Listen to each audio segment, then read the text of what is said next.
Boom, that is on. I'm an associate member of T3 Trading Group, which is an SEC registered broker-dealer and member of FINRECIPIC. All of my trades are placed through T3 Trading Group. You should carefully consider whether trading is suitable for you in light of your own financial condition. There's the position disclosure. And I'm looking at Snap down 24%. This day was crazy, man. Today was actually insane. Sorry, give me 1 second. Gotta keep an eye on the Snap chart while I do this meeting. All right, yeah. So Snap is getting completely obliterated, down 24% on their numbers, which I still want to spend some time digesting because I don't think that what I'm seeing is worth down 24%, but I got to look at it better. I know no guidance is no good, but I thought that was expected. It's nothing new from last quarter. Google it's so crazy how Snap moves Google. Google is down like $2.50 from where it closed, down a couple percent. Pinterest is off 8%. Wow, also a wow factor on that. Facebook's off 6%, all off of Snap. I don't know, Mark. I took a super quick look at the numbers. I didn't see anything I thought was unexpected in there. They beat on their daily active users. What was it? Revenue I saw was maybe a small miss. They're not providing guidance. Not providing guidance we know is always a really bad thing. But that's not new for them to stop providing guidance. They've been not providing guidance. Hits Google because of the advertising revenue. The last couple earnings reports from Snap have hit Google, which is so crazy. Like Snap has taken out more market cap from like Google and Facebook than Snap as a company is worth. I'm pretty sure on the last couple earnings reports, not even including this one. Just with how it's traded, just really crazy. Really crazy. You're coming down to 8, down $25 right here. I think the measured move was $2.10 based on options. So, trading down $2.70 right now. Something real special happening here. Real special. See what happens with their earnings call. But that founder and CEO probably needs to resign. All right, let's take a look at our action here. So we finished on the day down 0.8% in the SPYs, down 0.8% in the Qs, 1.1% in the IWM. Those percentages are including any after-hours activity. The IWM really let us down when we rolled over. I would describe today as a super disappointing trading session because we looked really good at one point on the day. It started with our pre-market price action. It started with our pre-market price action. We were looking pretty good, getting above 370, and then the Prime Minister Truss of UK announced her resignation. That, to my surprise, sunk the market pre-market. Then we opened up down, or flat even, I guess. We opened up like kind of flat, down very small. Had a very quick gap fill, some opening volatility, and then we caught a great bid. What we discussed in the morning meeting today is while we're below that like 370 to 370 quarter where we were starting on the truce news, that we probably want to be cautious but to the long side, and then it could maybe look to get more aggressive. Above that 370 area. So there were some great trades here, and the biggest thing was recognizing to focus on growth early, which wasn't part of our game plan in the morning meeting. But by 9:32, we saw it and we adjusted. And yeah, some of those stocks racked in really well on that. So growth was ripping immediately, even with the market being very sloppy for the first 15 minutes. And then the semis started running, right? Semis were running, AMD was running. And then some of these FANG names really started catching up. Your Amazon really started catching up. Apple, this inside 5 and up, we called out to the team as well. I know some of you guys caught that. It was just a really solid trade. So, not necessarily what we were expecting in the morning meeting, but we flipped the switch on a dime and really adjusted to focusing on some of these growth stocks when that chop was ripping, and then seeing the setups in AMD, NVIDIA as those were going, leading to the setups in like Apple as I could trade for an inside up in the beginning of the day. The morning game plan said that we should look to potentially become more aggressive above 370, but the market never really gave us too much of a trade there, maybe a long off the 1040 bar. So, this was just straight momentum, and I don't really want to be chasing that momentum. I want to wait for signals to kind of come in. Market begins to pull back. We actually called this top, too. It was really one of you guys. I think it was Shady. Shady called out that he was shorting up here. I didn't love the short, but it's certainly a trade of extension plus the time of day with this topping tail, with this doji kind of coming in. So that was so that worked for the pullback. And I think that the pullback here is all you should look for. This was a key low, this 1040 low. Really, really key. And the IWM, concerningly, led the market lower. You can see the IWM pulling back to the 21 EMA, whereas the SPY and Q dip there was, especially the Q dip, was not quite as deep. So I guess that was one, potential initial worrying signal under the hood, under the surface, was that the IWM was pulling back deeper. But so far, if you're taking that short here, if you did take it, you probably want to be aggressive into your profit taking into here. Even though we got this complete insane rollover to new lows, I don't think that that's what you should be expecting when the market is kind of getting above levels and is trading so strong. Yeah, a pullback is expected when the market's extended on a 5-minute chart at 1020, let alone how extended it was on a 15-minute chart at that time of the day. The market is certainly extended there, but you get this kind of pullback. That should be all you're really looking for in your shorts. And then I liked this as a long. I didn't do any aggressive adding. I was actually talking to you guys about this. This was a little bit before I got off the radio, about you could look to go long off this pivot. I particularly was talking about, it was based off of somebody's question, this IWM low into equilibrium, and why I like going long off of this pivot low so much more than going long off of this pivot. It got a nice little bounce there, but this bounce needs to eventually lead to new highs. Even if it's an initial bounce and some sideways price action that lets your 15-minute chart catch up a little bit more, you need this to break the new highs. When we break this low, that's not the end of the world, because we're still above 370, but it's a problem. You shouldn't really be able to break this low in equilibrium after a 15-minute correction occurs. This negative Maribozu here was no good at 11:15, though it didn't quite break that low yet, but very shortly after, this second negative breakdown candle was a big problem. And if you thought there was still a chance for this market, that chance was gone at 12 o'clock.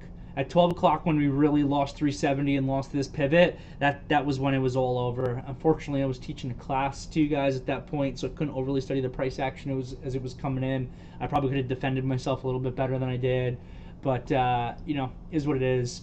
And then this sell-off here, this was precipitated, I guess, by some comments from the Fed members. Though it seemed like the market wanted to go down and almost use that as an excuse. This sell-off was just ruthless. This sell-off was ruthless because we looked so good up here, honestly. We looked so good with this momentum move, price correction, fine, time correction, all looking good. The fact that we could go from this market potentially giving us an all clear on the daily, right? Look at this candle here on the daily, which is not a good candle, but I'm re-envision it as a candle where you're basically closing on this high right here. And this is a green candle closing on highs, and how well that's looking like it's setting you up to get above 375 in the SPYs, which is that gap high from a couple trading sessions ago, and actually give continuation. We look so good on multiple time frames here for upside continuation, and then it just totally 100% failed. It just totally 100% failed. Incredible the degree to which it failed, without even hardly a bounce in this entire down move, again led by the IWM. I was teaching the class and citing real-time examples here of relative weakness of this IWM leading lower first. And guys, how many times do we have to see it? The IWM leads the market down, and then everything else fails over and over and over and over again. And then we just couldn't get out of the way. A little bit of a bounce into the close, but there's some real damage done with this candle. The IWM, which is our leader, it's led us up. It's potentially leading us down. This thing broke. We need this thing to stay above 170. It lost 170, closed below 170. It lost the inside day low from a few days ago. It lost yesterday's low. IWM real bad. And then SPY's here losing on a closing basis, 368. 368 is where we really want 367.50 to 368. We've lost that on a closing basis. Also real bad. And this is all before even Snap came out. The Q's not, I mean, the Q's didn't really fully lose like the lows, these other couple of lows, so there's a little bit of relative strength here, but this candle is atrocious. This upside tail, this is like a continuation doji to the downside, or a continuation shooting star to the downside off the 21 EMA, still kind of within the confines of this trend. And again, that's all before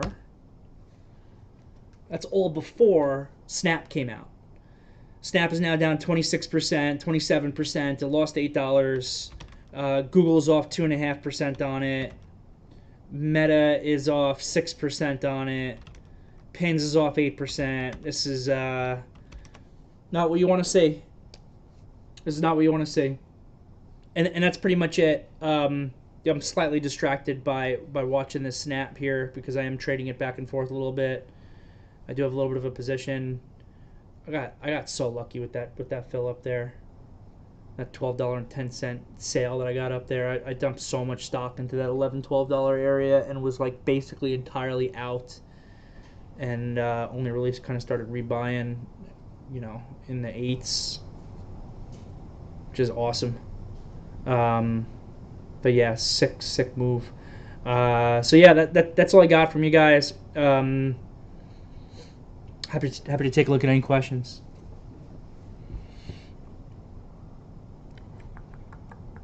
All right, let me look in the VTF. A lot of chatter, so I'm not gonna look above 4:25 p.m.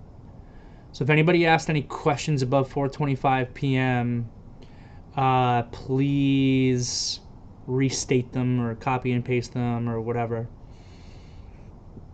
Mr. Steve. I can't repeat that statement, I don't think.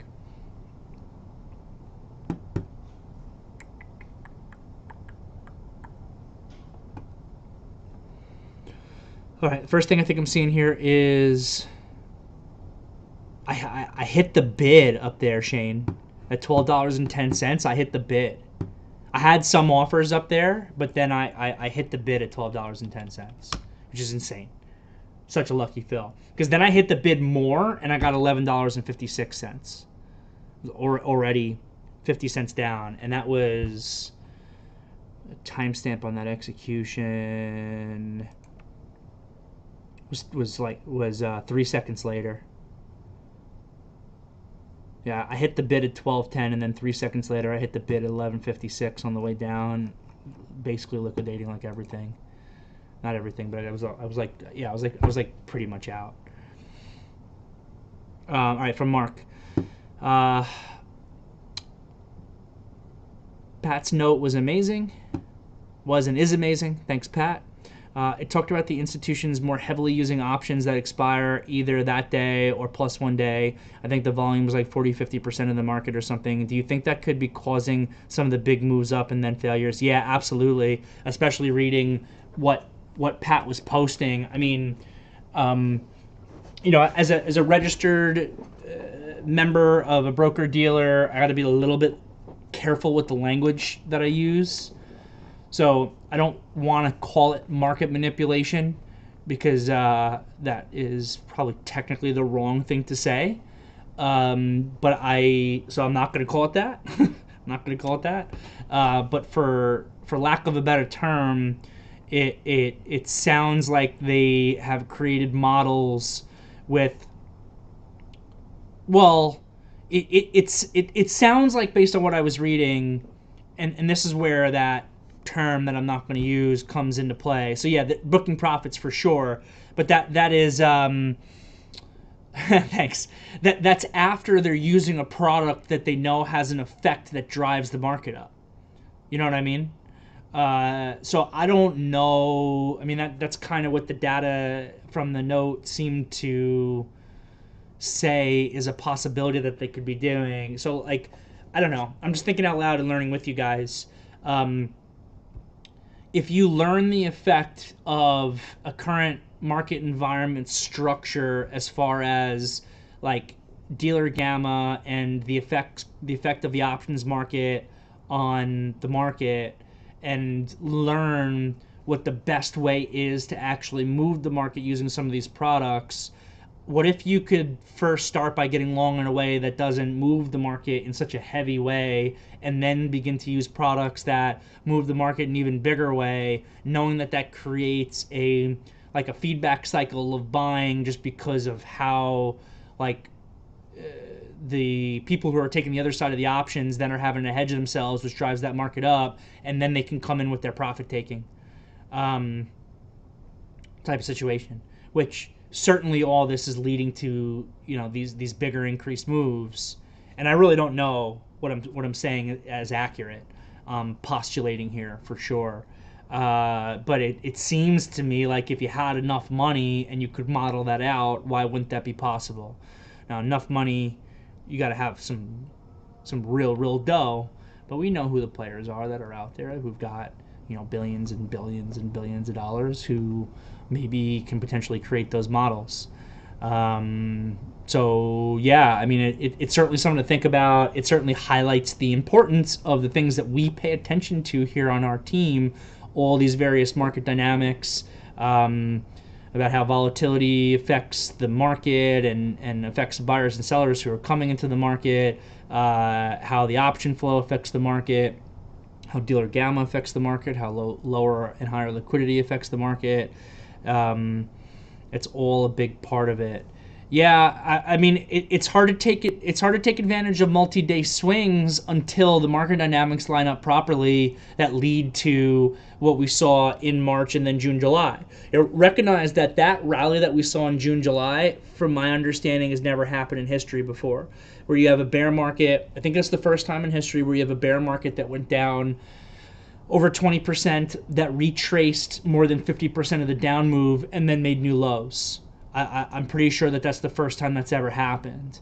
So that just shows you just how insane these moves are. What is creating that? It's when the right kind of confluence of dynamics come together, where the hedges have to be unwound and volatility begins to come down a little bit, and the systematic buying kind of begins to come into place. You know, it seemed like most of that that July-August rally, like, I don't think any of that, for the most part, was like real buying. I remember at highs, one of the things that we were discussing, even as we, you know, got a little bit more bearish at highs and thought that that could at least be a short-term peak, we were discussing like, well, what if volatility actually begins to dry up here? Because if volatility could dry up, it could actually lead to a whole nother leg higher in the market just by that type of buying, you know, coming in. So yeah, I mean, I love watching and paying attention to this stuff and learning this stuff. This stuff that we're discussing is still somewhat relatively new to me. You know, only in the last few years have I really started to understand and digest and study the importance of this type of information. And the more I've learned about it, the more I realize, like, how can you even trade without knowing it? So it's just such a big, important part of understanding how markets actually move, why markets actually move. Because if you've been bearish this year, you're right. We're at lows pretty much, but you could be bearish and have lost a boatload of money based on timing and getting caught in some of those bear market raids that we had to the upside. So, and that in turn has just created a ton of opportunity on both sides of the market, really. Snap back below 8.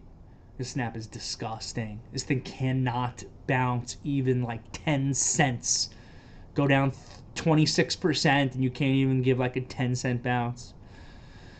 Whew, all right. Scrolling back up here in the VTF from Shane. I answered that one already. From Clock 999. How do you look to re-enter a strong stock like NVIDIA when the market goes from green to red? And then Derrick has a question on NVIDIA also. You just got to be very careful. You know, you really want to be able to find. I mean, there's a couple ways to do it. So one of the things that I do and that I was doing was I was buying on the way down, but I was buying back stock. So it's stock that I sold at higher prices that I kind of buy almost somewhat systematically on the way down, just kind of getting that stock back. And I mean, here's my NVIDIA executions today.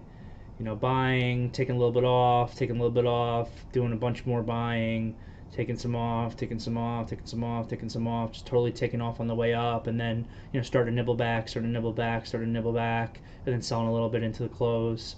But that's off of a game plan on a trade that I'm pretty much already involved in and that is making me money. If you got out like entirely and you're looking to re-enter, and then you really need to have some sort of signal. I don't hate, because NVIDIA was so strong, trying to buy NVIDIA off of this bar in conjunction if the market looks right at that time. It's 11:25. Yeah, it's when the market was given its last stand, though.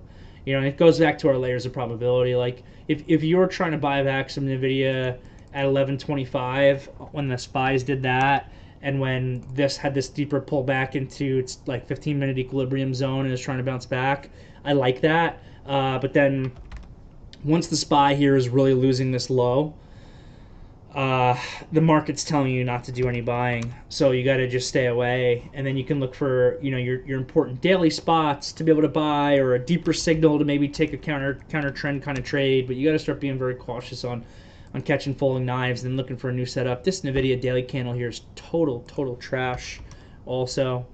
So that's broadly how you want to do it. You know, it goes from green to red. You got to know when to step away. Is really what it is. You got to know when the stock is when the stock still has really good opportunity, and then all of a sudden the probability of a new high being able to come in becomes very low. And once the probability of a new high coming in becomes very low, then you shouldn't really be wanting to buy it, because you know your upside is capped. And I would argue that the market told you that at 12:05. Between NVIDIA breaking this low and what the market was doing at the same time, at that point you start having a lot lower probability of a new high actually coming in. And when you have a lower probability of a new high coming in, your reward is capped, and then you don't really want to be aggressive going after it. So you got to know when to step back. Know when I can still go for it. I can look for these dips. Know when to be able to take a step back and say, all right, the trade changed, and then I'm only going to start looking at this thing again if there's a daily level that's being approached, or maybe I get like real extension hammer candle coming in, something like that, and I can go after it. And then Derrick has also a NVIDIA question. Thoughts on NVIDIA holding 120, 121? I don't know. I really like the relative strength that NVIDIA has shown over the course of the last few days, but this candle is trash. Trash candle, along with a trash market candle. We are once again back to not looking good. I probably wouldn't necessarily want to short NVIDIA because it's been the strongest semi, but this market is really saying that you got to be patient on your longs. I would not be just buying NVIDIA now just because 120 was that important level after this candle. That candle could really add some heaviness to this stock. At this point, I think I need to wait for NVIDIA to reset up to really be looking for a new long trade to kind of come in on it.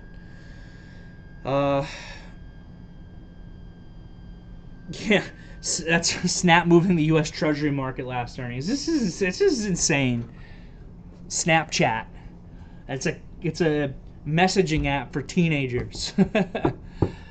Not just teenagers, obviously. Maybe some of us cool old guys can get on there once in a while too.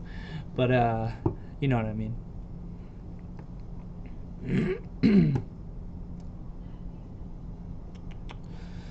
Scrolling through here from Mike, using the Apple inside 5 and up off the open as an example. Yep, it was one of the trades we talked about. One What should the expected return look like for that trade? I personally traded it, but wasn't even able to get 2 rewards out of it. When I'm curious if you think I should have gotten more out of the trade.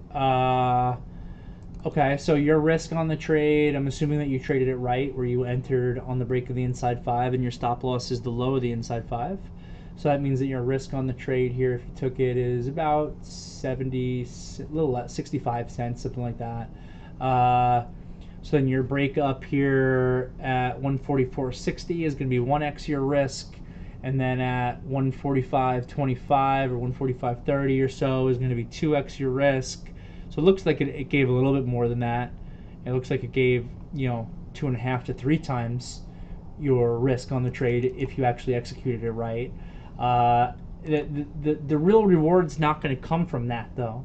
The real reward is going to come from a different market situation where this is showing the same relative strength that it's holding. It's given these kind of equal lows here. That leads to new highs coming in. You get a close in Apple today at, very possible, 146.50 to 147, and it closes at highs, and then that sets you up for a move to 150 to the low 150s.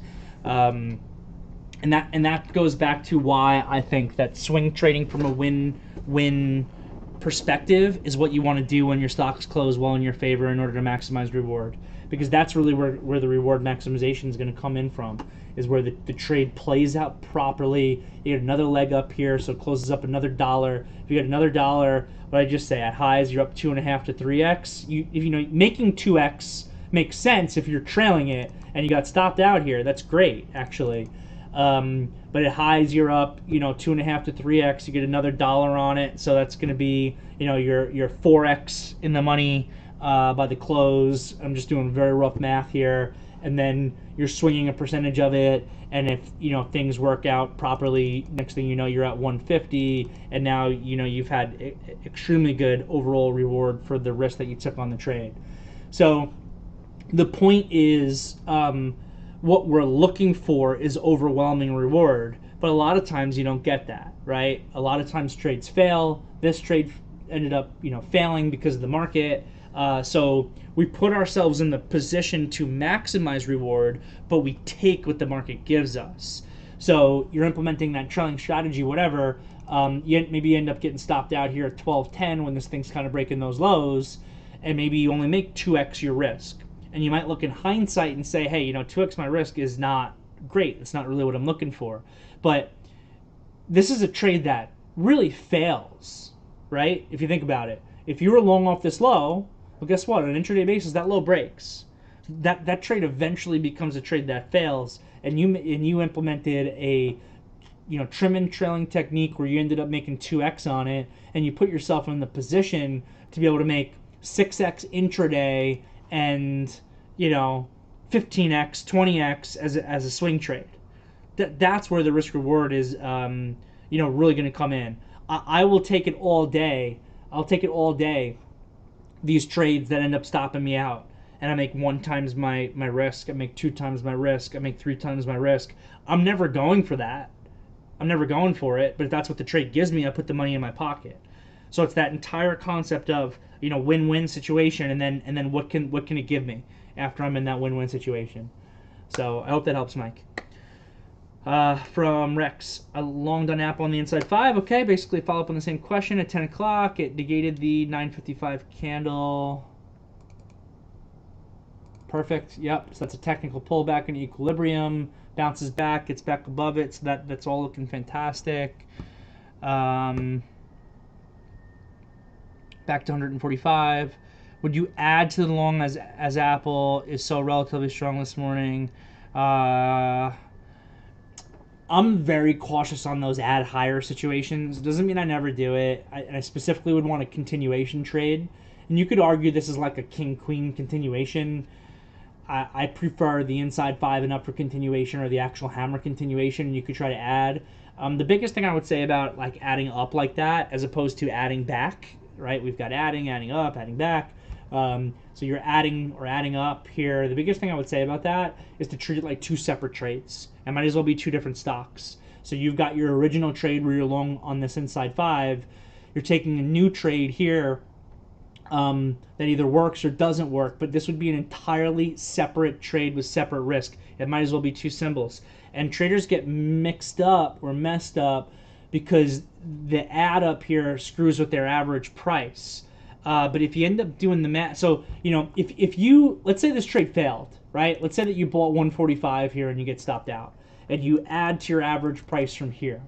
You might be getting stopped out, and your front end system says, based on your average price, that you actually made money by buying 145 and then getting stopped out at 145.60, 144.60. I mean, but that's not. I mean, and then what it'll say is that if you get stopped out on the whole thing, that was actually a big loss. If you understand how the accounting works and how the math works, it's going to be the same thing, whether it's like FIFO or LIFO or whatever.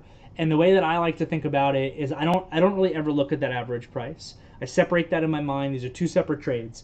If this trade fails, even if my P&L system says that I made money on this, I'm going to go, no, I just lost $100 on this. And then if this one says that I lost money on it, I'm going to go, no, I actually made money on this. I booked, my 1-to-1, I sold a little bit more, and I made some money on this one, and this one, I lost out on. So that would be, one thing I would say to you, because you don't ever want a trade at a higher price that fails to mess up the stock that you've got from a really good price.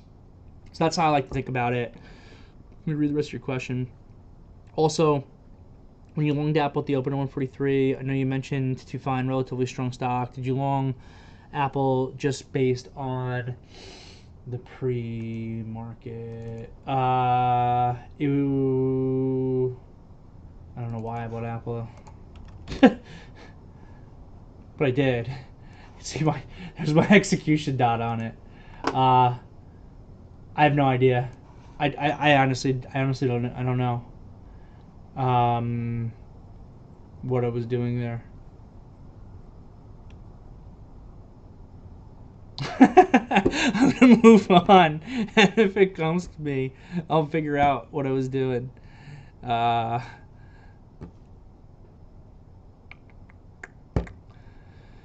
All right, scrolling through here on the VTF. Welcome, Jacked. Oh, it's not Jack Third, it's Jacked. I get it. I love it. Welcome. It did. From Hemming. On the Qs. I started to short the Qs at 12 o'clock. Boom! Who's better than you? After I got the risk covered, I can't find a spot to reload more. That's because it's just going straight down. So you can't. I covered the whole short position at 255. Now you're just showing off. That's a great job. I'm just kidding. That's a fantastic job. Any suggestion for reload spots? So I would only be reloading stock that you covered that's beyond your 1-to-1 kick and only at higher prices. So it really depends on where you covered.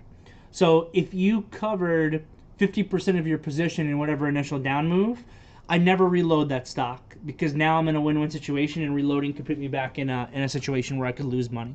So I don't know, wherever your 1-to-1 kick is, that stock I'm not going to reload. The only time I would ever reload is like if I got a sale here at 272 and then this thing is very extended and that's why I took the sale and now it's snapping back, to 272.50. Or honestly, what probably would have ended up happening to me if I was short Apple is I probably would have covered my risk. I probably would have covered more around 272 because of the extension, and then I would have wanted to reshort it like closer to 273, and I never would have got the stock because this down move was so vicious. I'd love to say that I would short at 272.50 and take the stock back there. I wouldn't. I'd be looking for a little bit more of a bounce back. I wouldn't have been able to get the stock, and then it just continues to get decimated, and I would just have what I had and be happy that my trade's kind of working out. Like it's very hard to do a lot of that like cash flow trading like I'm talking about when your stocks are moving straight in one direction. This Apple barely, these are the Qs. These Qs barely bounced back at all on these down moves, like at all. Maybe, you know, if you got a couple of really good covers here, you could just be reloading stock on the ADMA because you know it's the lower band of equilibrium and getting some.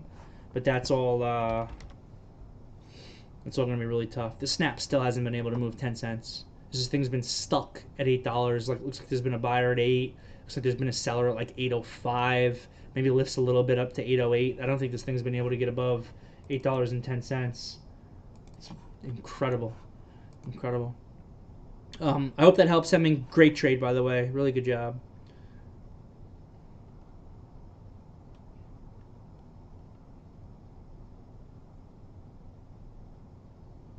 Good job, HD. From Jackie, you previously mentioned that you use the screen that you share in the morning meetings, which has the 3 indices and a focus stock to scan through, but also have another screen with a larger chart. I have 3 other. It depends what setup I'm on, because as you know, sometimes I'm in the office, and sometimes I'm in my apartment, but my apartment computer got stolen in Spain, so that's why I've been in the office more, because I haven't been able to work from my apartment because I haven't got a new computer. Otherwise, I absolutely hate going to the office, and I don't like being here. Or sometimes I'm trading from Long Island, or in the new year I should be trading from Idaho. So I'm all over the place, and I've got different amounts of. It's a headache. I've got different amounts of screens and different types of screens depending on the setup that I'm at. One of several reasons why I don't like coming to the office is that the screens I'm using here are like literally from like the 1980s. These like cruddy old small screens, as opposed to when I'm at any of my homes, I've got these like super high definition wide screens that I like. So I have to constantly be messing around with what my charting layouts actually look like. But on this one, I've got, you know, the screen that I share, which typically has spies, Qs, IWM, and a focus on the a focus here, which is usually daily, but sometimes I have that on the 5. And then you know, separately on my bottom, so that's my top left screen. On my bottom left screen, that's the screen that I am keeping an eye on my email. So I only keep one chart on it, and that chart is always pre-market, pre and post-market, or during hours it switches over to a 15. And then I've got another screen here where I actually have it off right now, but sometimes I have another screen here that has the VIX, the TLT, the dollar, and another focus chart. And then I've got another screen that's got my level 2, my execution, my positions, and a chart that has my execution dots on them. But again, that's this location, and then that location, I changed my location. I've got more space, I've got less space, and then I got to change the setup again. It's kind of a pain. My chart that shows the executions on it is always a 5-minute chart.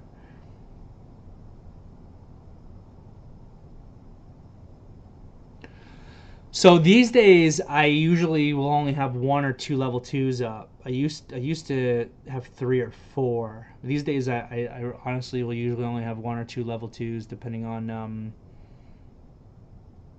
which setup I'm on. But I'm constantly typing into it, as you know. From Andrew S.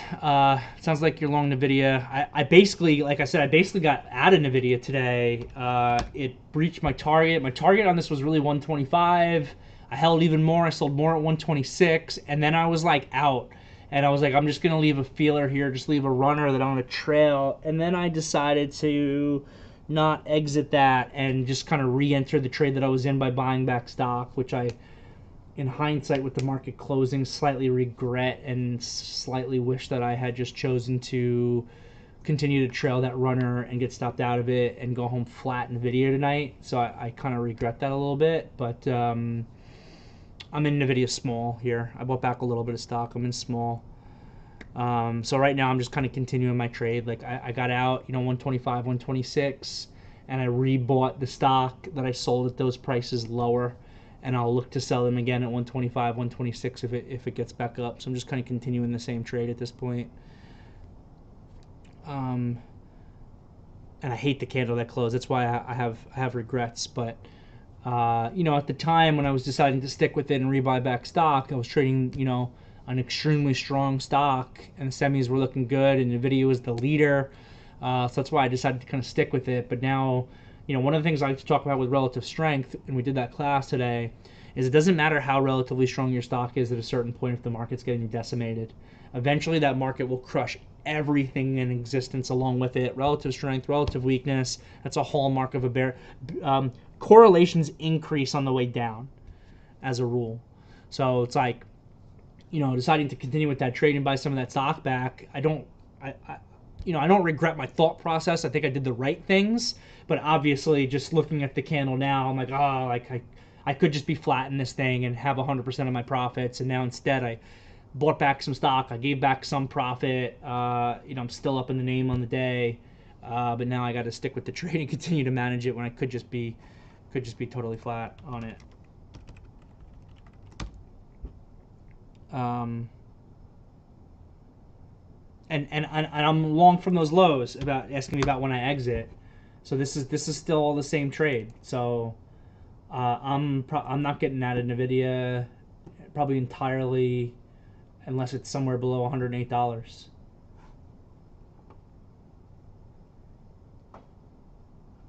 Sober's moving. Wow. I had that a little bit yesterday.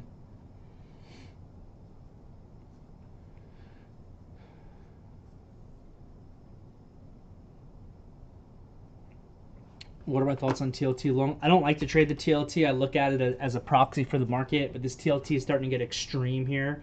This down slope is accelerating. You know, weekly's getting it. This weekly's crazy.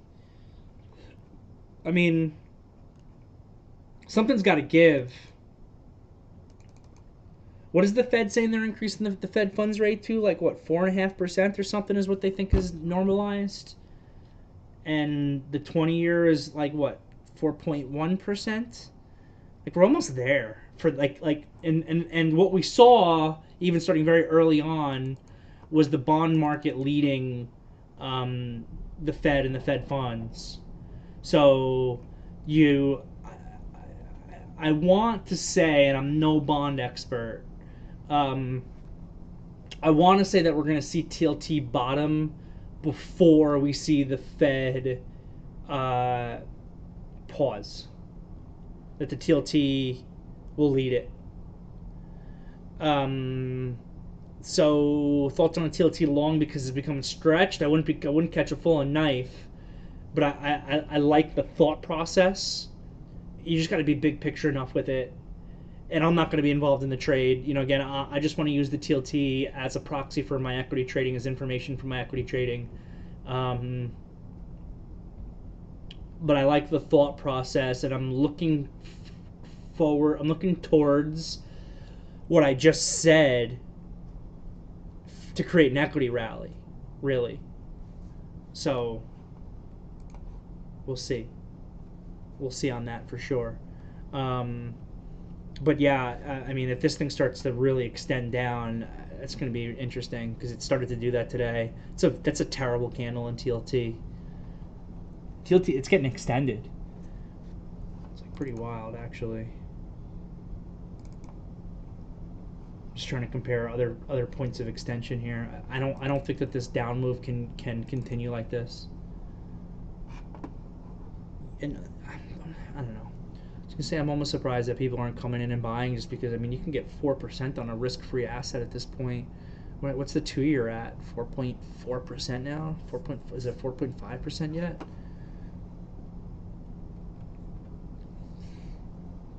So I hope that helps. From San Francisco, my opinion on the Tesla 200 level.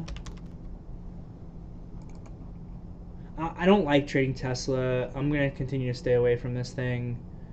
I think 200 is more psychological than anything, and it is a little bit of a level, but it's like a very broad zone. The bigger support was probably up at this like 205 area that got breached today, but they closed it back above. I don't know. I thought that the Tesla report was very mixed. Obviously, the market interpreted it. I can't speak. The market thought it was bad because Tesla went down.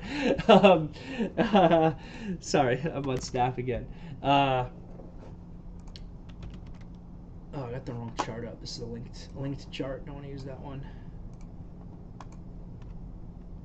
Yeah, I don't know. I got no opinion. I am scared of Tesla. I don't really want to be long it. I'm scared of what Elon's doing. I'm scared of the valuation of the stock, even at these prices.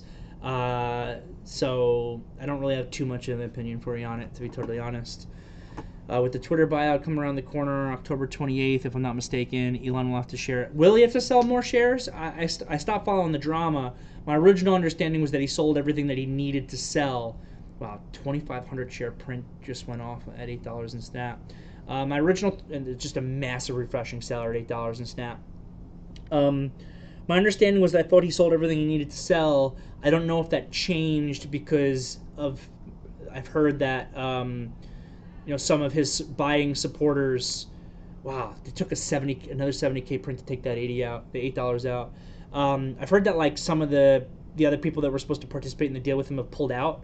So I don't know if that means he needs to raise more capital. Again, I kind of stopped following the saga as closely as I was because I think that the opportunity in Twitter is gone. I was following it much closer earlier when I was outraged by a lot of things that I thought Elon was doing, and I was watching it for potential opportunity.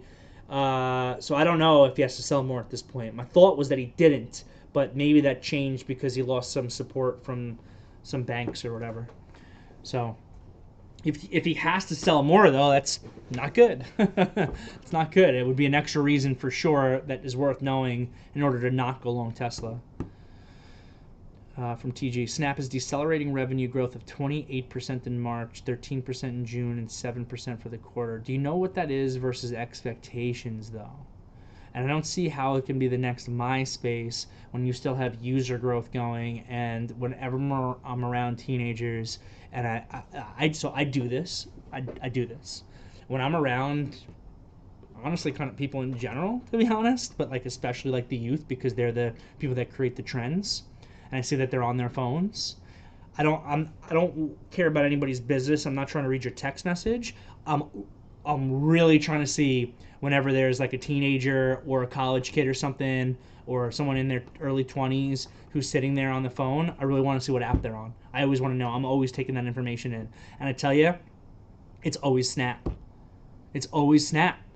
So I don't know. Figure out how to monetize better. The no providing guidance is obviously not good. There's definitely an advertising business issue that's going on. But I think that the advertising complex is the first to take a hit when companies start bearing down for a recession. But it's also usually like the first to come back. So, if this recession is already here, which is what I would honestly argue, or is coming or going to be worsening into 2023, companies are pulling back on revenue now. But if they've still got the user growth that's beating expectation, and what was the number, 300 million plus users or whatever, I don't think Snap is going the way of MySpace. Could it be a much worse company? Could it be an $8 stock? Was it trading at a high valuation coming into this, a higher valuation than Pins, a higher valuation than it should be trading at? The stock has been at $5, $6 in the past. Could it see $5 again? Absolutely. This thing could see $5 again. I think that calling Snap the next MySpace is sensationalism based on the amount of people that are using it. When MySpace was on the way out, it was because no one was using the product. And the kids use TikTok, they use Instagram stories, but they use Snap differently. They use Snap differently from how they use those apps. So as long as that trend is staying in place on this is where all my friends are messaging each other, that's the biggest thing that I would want to see. I'll change my tune here on this if and when I see the kids telling me that they're using iMessage and not Snap. Because I just a few weeks ago was at the karate school, and one of the kids there, he's a student at St. John's University in New York, and he was like, yeah, me and my friends, we don't use iMessage, we only use Snap. I'm like, okay. And again, it's just exactly what I see around me all the time. So yeah, numbers not good. Management, I think, is doing a terrible job and should probably be ousted. But there's a product here. Now, it could be more like a Twitter. Twitter has been around forever and has been like Twitter has never given shareholders anything ever until Elon Musk bought it out for a price that is absurd. You know, the entire time that Twitter has been a company, all of these years, it never produced any return for shareholders. It goes back to late 2013. Compare Facebook, even with Facebook's destruction. My chart's messed up, but my chart for some reason on Lightspeed really got messed up with that Facebook split, and they never adjusted it properly. But I can tell you, without even being able to see the chart, that if you compare what Twitter has done since late 2013 versus what Facebook has done, Facebook has returned massive amounts of shareholder value. Twitter returned to nothing. Snap could be a similar situation. A company that is similar to a Twitter, they can't figure out how to monetize it properly, though I think it's probably better than Twitter from a monetization perspective, personally. But it could be like that. But at the same time, with the amount of users it has, there's no way this thing is a zero, and people are not stopping using it. It's the advertisers are not advertising in it in the same way, because it's considered to be like trashier advertising. And I'll tell you, I use Snap only to study the program. Like I don't really use it for messaging people. I'm not young enough or cool enough anymore. But like when you look at the ads that come on Snap, like it's just the trashiest stuff. Like it's like click here to download my app, which those are like the advertising revenue that comes off of that is atrocious. But you need advertising to come back, which will coincide with when companies become more comfortable of getting out of a recession and wanting to spend money again. From Omar, what are your indicators? Those lines. Yeah, so I just use an 8 and 21 EMA.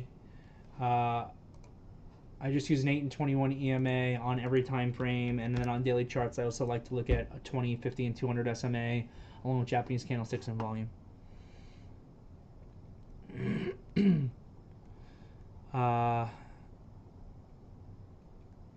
I show my entire layout? Sensitive info redacted? Maybe, but I don't know how to do that. I could try to figure it out. I'm computer inept. Snap back above 8 here. Please. It's the T3 Live Thursday happy hour going on in the other room, and one of our wonderful T3 Live people just asked me if I want a margarita. I said, absolutely. That'll help me get through this afternoon meeting. Cool. Scrolling through the VTF here.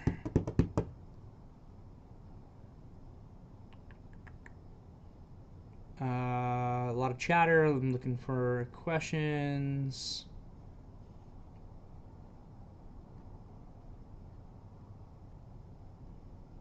I used to use Snapchat, like actually use Snapchat a little bit, but I don't really. I don't know. I'm aged out.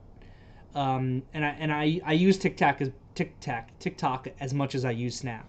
I'm unfortunately super addicted to Instagram. I don't really ever post very much, but I like just. It's like my automatic I'm walking to the bathroom and my phone is in my hand and I'm like scrolling through to see, did my friends send me any cool Instagrams, or just randomly scrolling through random stories or anything like that. Well, thank you. Do you want to say hello to everybody in the open house? Hi, everyone in the open house. I'm the one on the back end putting all those beautiful pictures everywhere of Derrick. This is Olivia. Thank you.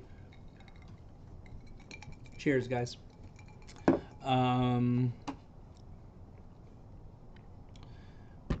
Cool. Where am I?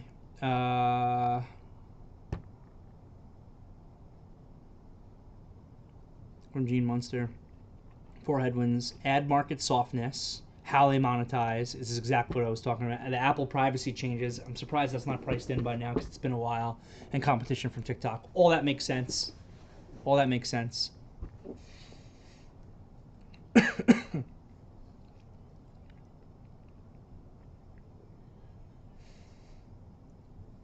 have 2 kids. TikTok and Snap are different platforms altogether. Kids use nothing but Snap from Shady. Yeah, that reflects what I see. That they're different. Amber saying the same thing.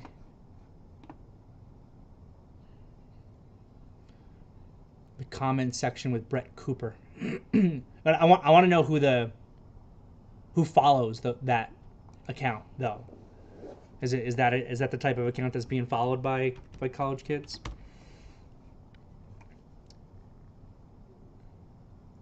So much missed opportunity in Twitter. I totally agree. So much missed monetization opportunity for Twitter. Totally mismanaged by Jack Dorsey. I can't remember the Snap CEO's name. It's totally escaping me, but I think he's mismanaging Snap also. But Jack Dorsey was atrocious. He just didn't care. I talked about it just the other day. His personal compensation was significantly tied up more with Square than Twitter. Square is where he's focusing. They needed to get him out, and they finally did get him out.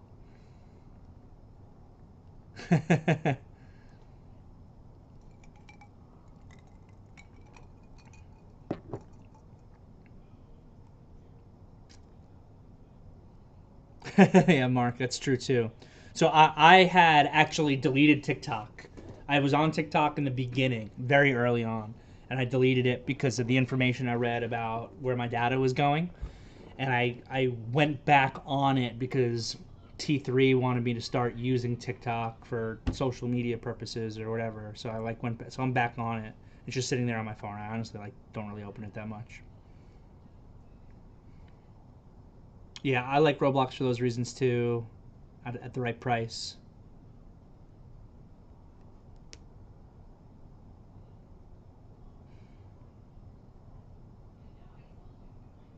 Gotcha, Michael. Yeah, Evan Spiegel. That's his name, Evan Spiegel. All right, gang. 5:20. Looks like I got through all the questions. Yeah, I hope everybody's really learning.